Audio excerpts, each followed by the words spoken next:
Kenya hii lazima tutafute ushirikiano na umoja wa watu wa taifa letu la Kenya.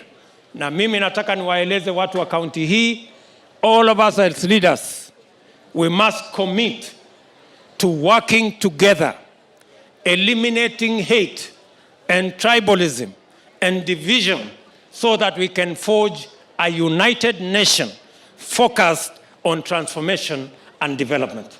That is what is expected and required and demanded of us as leaders of this great nation.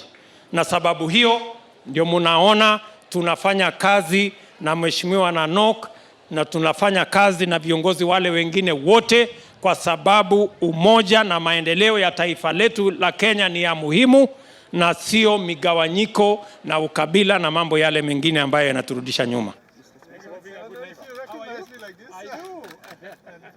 Na wote ambao kwamba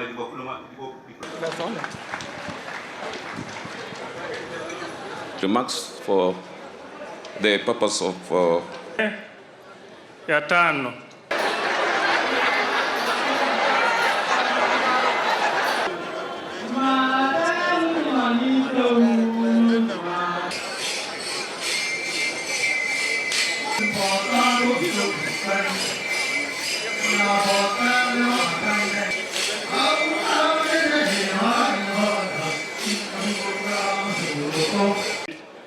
And even thereafter. So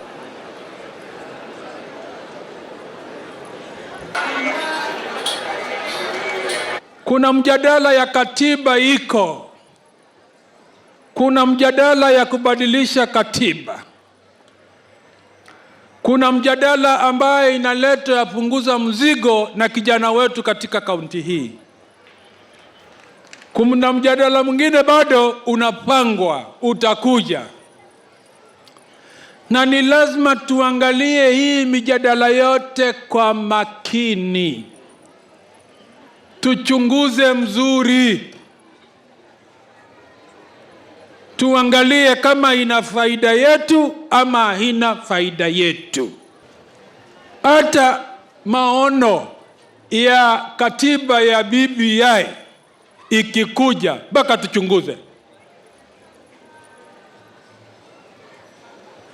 Wakisema jumulisha county governments, weka regional government na kuchukua serikali kutoka Turkana hapa na kupeleka kule, itatusaidia ama itatupatia shida kubwa zaidi? Na ndio nasema wacha tuangalie haya maneno kwa makini, tuone ile inatufatia faida. Na tukiona ndio hii, tutasimama naye. Na tukiona sio hii, tutasema la, afadhali hii ya zamani. kama kuna katiba itakuja, Your Excellency, tutaweka urafiki kando, tutaweka maneno yote kando. Msidharau ile ya kupunguza mzigo kwa sababu ni jamaa kutoka hapa Turkana. Tunataka tuambie hawa vigogo na wengine, kama mnataka Wakenya wapate haki yao na hao watu wakuwe na pesa kwa mfugo yao, tutaenda punguza mzigo kama mnataka katiba. Lakini kama ni katiba ya kuongoza viongozi na kuongoza macheo na mkuwe na magari mingi, msahau.